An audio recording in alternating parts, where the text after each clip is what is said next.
Did you know that a brow bone reduction, although it may seem really scary, has a lower complication rate than getting your tonsils out? Hi, I'm Dr. Sarah Saxon, double board certified facial plastic surgeon, and I specialize in a brow bone reduction procedure. Today we'll dive into everything from the more common things you may see after surgery to even rare complications that are only seen in a few case reports or even a single case report. So let's get started.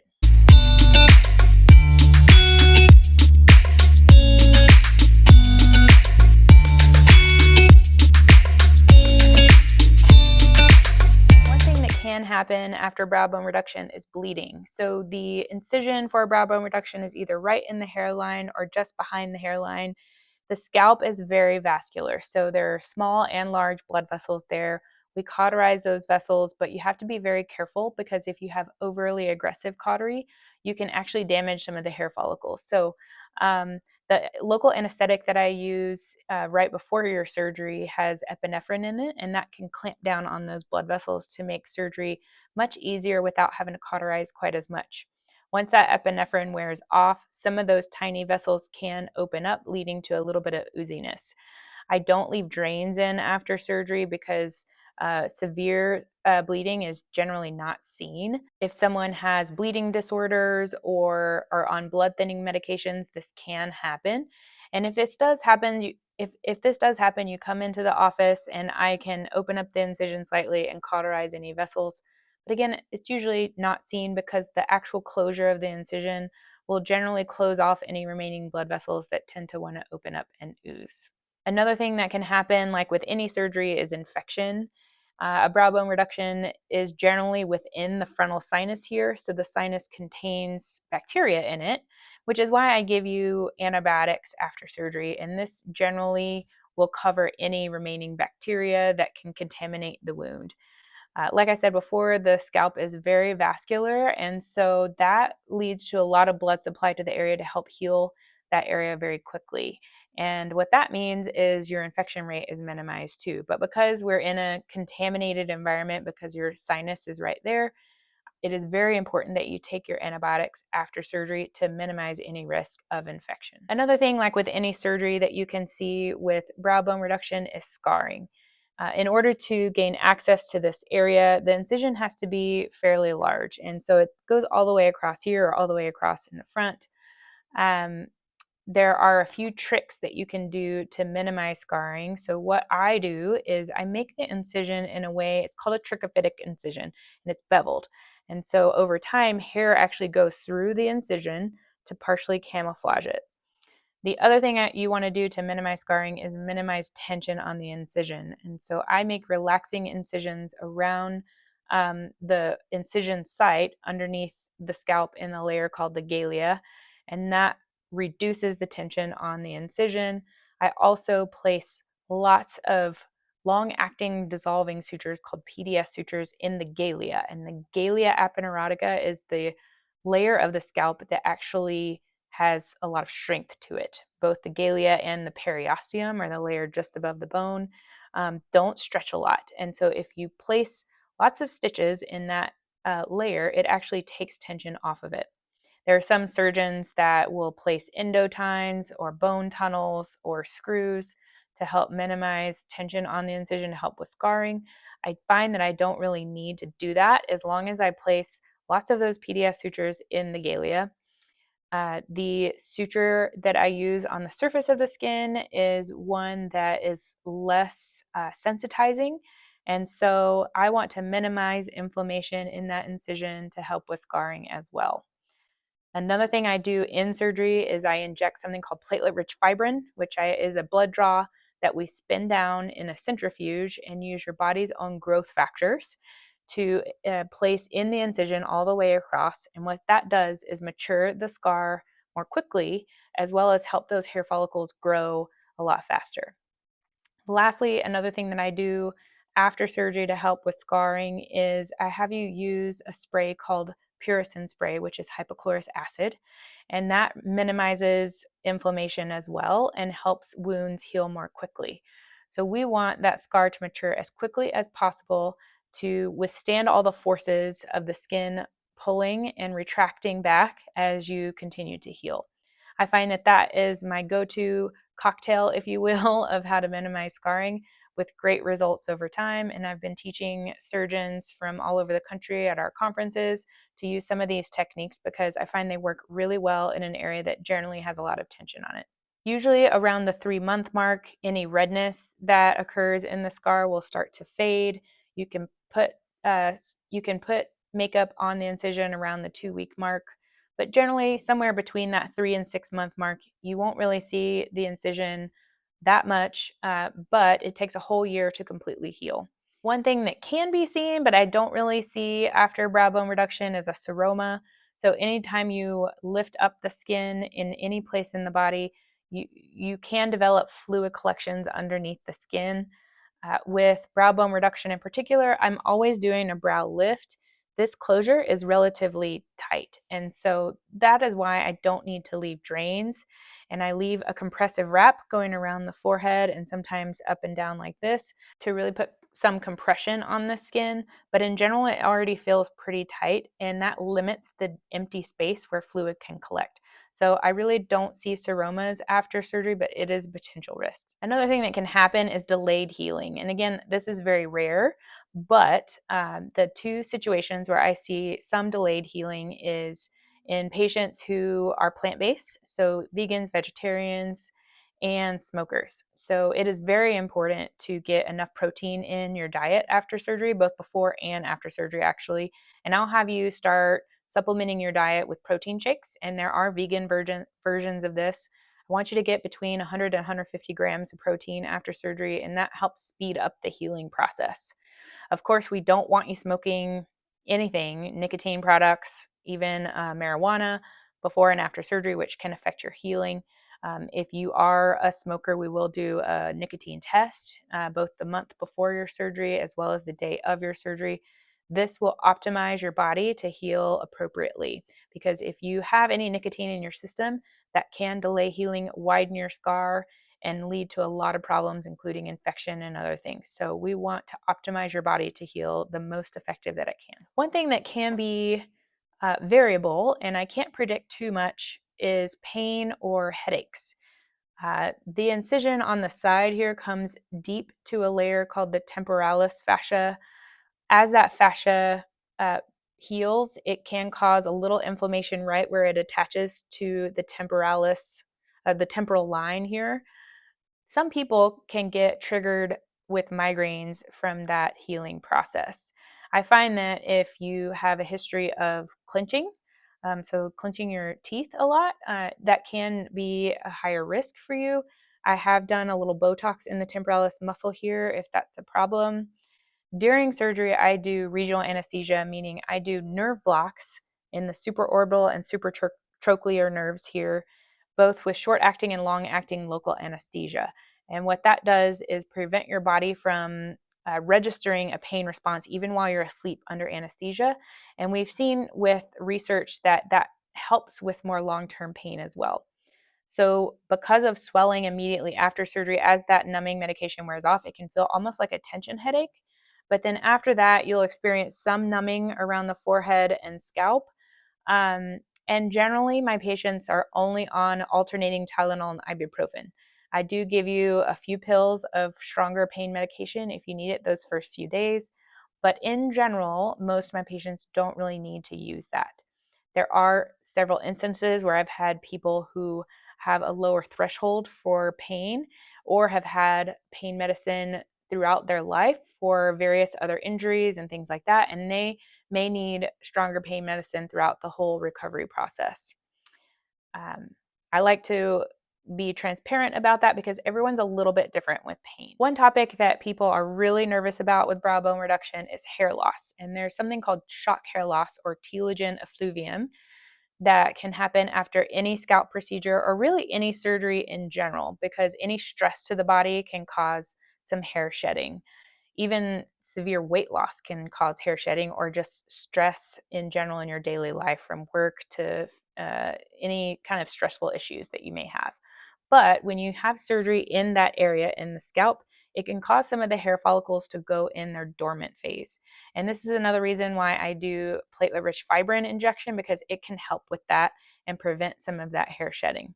You can see some hair shedding both around the incision and in your whole scalp, actually, just to the point where when you're brushing your hair, you may see some more hair come out on your brush. And so things that help with that are, again, getting more protein in your diet, really building up those protein stores ahead of surgery. You can even supplement with vitamins like Nutrafol, Viviscal, or there's a new one called Extrese. Like I said, I do platelet-rich fibrin. You can continue to do that after surgery. If you do have shock hair loss, it does come back. It's not permanent. And so it can be a little distressing right at first, and it can take up to a year for it to completely come back. But we'll be following you over that whole time and make sure that you're going in the right direction. But I usually don't see any worse hair shedding after about the 1 month mark. So once I see you for your 1 month follow-up, that's generally where you're going to be. I rarely see anyone continue to shed after that unless they have some sort of stressful event in their life that's making that worse. Another thing that can happen, which can be a little distressing, is contour irregularities. Now, none of us have a completely smooth forehead. If you were to look at it now, you have little shadows from muscles in the forehead. Even the bone is not completely smooth, and that will be the case after surgery as well. But as far as the surgery itself goes, there are areas where you can potentially have bone resorption, particularly if you have areas where there's exposure of medullary bone. So there's medullary and cortical bone. Cortical bone is more smooth and compact on the surface of the skull, and medullary bone is more spongy bone, like bone marrow, that's on the internal surface. So if there are any areas where medullary bone is exposed, if we're having a contour really deep, you can have a higher risk of bone resorption in those areas. There are some, this is rare, but some individuals who never developed a frontal sinus, who we don't need to set the bone back, but rather we just contour the bone all the way across. And if that's the case, what bone that's in the sinus is more medullary bone. And so some of that can resorb, causing some contour irregularities. You can feel some contour irregularities as well from the titanium plates and screws that I put in. This is very rare because I use very low profile plates and screws. But if you have, again, I've only seen this in one of my patients who was vegan. And this is what I anticipate that happened, is the bone dust that I placed over the plates and screws, which usually form solid bone over, probably partially resorbed and exposed one edge of the plate. So she could feel one edge. Didn't bother her enough for me to go back in to take the plate out, but she could slightly feel an edge of the plate. And so this is just the only situation where I can think of that I've had a person be able to feel the plate. And again, this is because some of the bone dust that I placed, which usually forms solid bone, just resorbed over time. Now, one thing that I can see too is that with someone who has had a prominent brow ridge their whole life, that's stretching out some of the muscles in the forehead, particularly the corrugator muscles, which are right here, and the procerus muscle right here. You also have frontalis muscles all the way across the forehead, and they can pull apart in the middle, called a decussation. Everyone's a little bit different with their muscle structure. Once the bone is flat, sometimes those muscles have been hypertrophied over time for trying to pull against that prominent brow ridge. And so afterwards, you can kind of see a little shadow at the edge of the muscle, as well as if you have a decussation in the middle, it can create a little valley here. The two times that I've had this happen, actually the one time that I've had this happen, I was able to do something called PRF Easy Gel, where I could go in. Again, it's like the PRF that we do in the operating room, but we're able to form that into a gel, almost like a filler. And I can place it in areas where there's a little bit of a shadow, and just smooth that out in the office. You can also do Botox in the muscle here to help those muscles shrink over time, and that will smooth everything out. So really severe contour irregularities are really rare, and I haven't really seen that, but it's usually little changes that can only be seen in certain angles and certain lights that most other people can't see, but it may bother you over time, and you want to do something just to fine tune things in the end. One thing that I expect after brow bone reduction that's temporary is numbness, and you have nerves, both the supraorbital and supratrochlear nerve here. Like I said, I do nerve blocks in those nerves just to help with pain after surgery. Those nerves are right in the area where we work to contour the bone. And even if the nerve leaves the bone through a hole called a foramen and not a notch at the edge, I'm able to delineate those nerves and get them out of the way. So I've never had a situation where those nerves had to be cut. However, I've seen some patients come in who had surgery with another surgeon who they never developed sensation back after their surgery. So presumably those nerves were cut. Um, it can take up to about a year for the nerve function to fully come back. I usually find that you get sensation in the forehead first and it gradually works its way back. And this area right at the crown of your forehead is the last to come back. And again, that can take up to a year, sometimes a little bit longer, because those nerve endings to fully cross where this incision is has to grow back millimeter by millimeter, and that can take some time. I've never had a patient with permanent nerve weakness from numbness, but theoretically, this can happen. We're now getting into some of the rare things that can potentially happen, but either it's a theoretical risk or there may be one or two case reports in the literature. One of those is a CSF leak.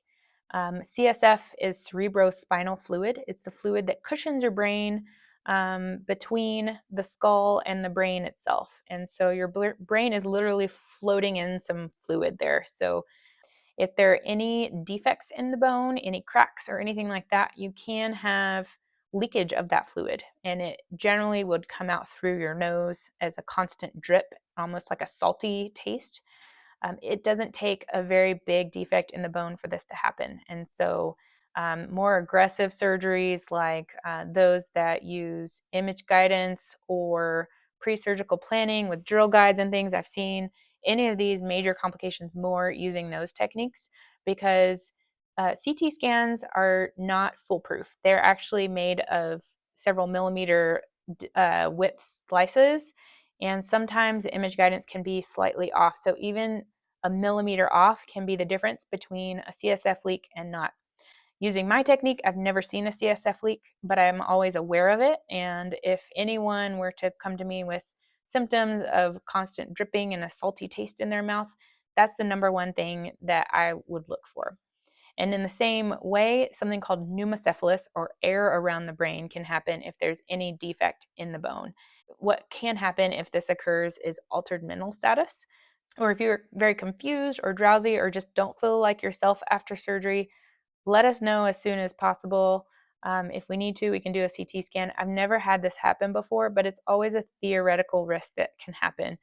Anything can happen, especially if you have any bone disorders or if you're older and have osteoporosis. The skull base itself can be a little fragile. One thing that is also very rare and you may not see for decades after your surgery is something called a mucocele. And this is a little cyst filled with mucus that can occur and even erode some of the bone in your forehead and sinus.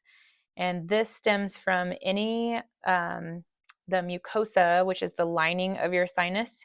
If it gets trapped in the edges that come together when we put the sinus wall back, even if it's just from swelling or infection or anything like that, it can get trapped in those edges of bone and form a little cyst and grow over time, almost like a benign tumor. The good thing is, if this happens, most of them can be drained using endoscopic sinus surgery. We can use a camera, go in through your nose, and there are rhinologists or people or surgeons who specialize in endoscopic sinus surgery. They have the tools and expertise to go in the sinus and drain that little cyst without having another big surgery or anything. But it can take a long time for those to grow.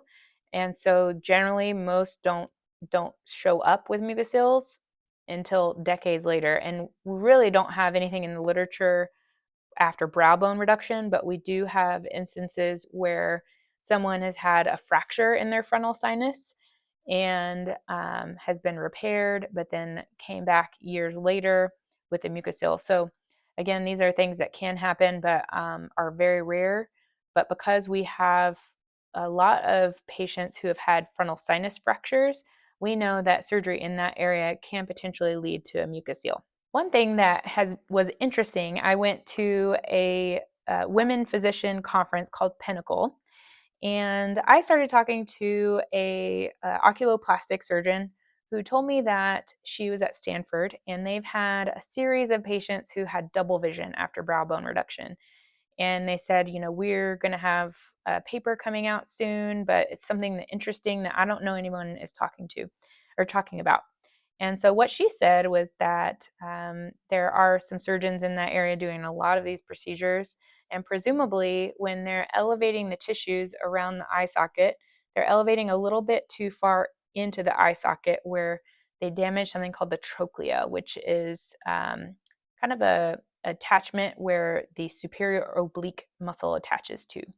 And if the trochlea is disrupted from the bone, the superior oblique muscle doesn't function properly. And so they had to go in and repair the superior oblique muscle so that the person didn't have double vision for the rest of their life. And so I am not that aggressive. I don't elevate that far back into the orbit when I'm doing brow bone reduction. But again, some people are using very aggressive techniques with pre-surgical planning and cutting guides. And to use those things, you generally have to elevate more tissue around that area. And so I can see it being a possible complication, but there are just a series of cases out of Stanford that were recently published. I'll link in the notes below to that article so you can take a look at it. The last thing that I've seen, and again, this is only a single case report that we talked about at a conference that I was at, is osteomyelitis. And what that means is infection of the bone itself. And again, at a conference, a surgeon came in, and it was a patient that they hadn't operated on but had come into their tertiary care facility with infection that had already been festering. So she probably had a frontal sinus infection that went untreated and ended up damaging and infecting the bone itself. So this required significant reconstructive surgery and IV antibiotics, and they were in the hospital for a very long time. So it's important to go to a surgeon who is very experienced in these procedures, because if you do, complications are really, really rare after brow bone reduction. It's actually the surgery that I do with the least number of complications of anything. And so it's a very rewarding surgery. It can give life-changing results, but there are some potential risks to it. I hope this helps. And if you have any questions or comments, please leave them below. Don't forget to follow along, because we'll be putting out lots of new content this year. And I want to educate you on everything there is to know so that you feel completely comfortable going into your surgery.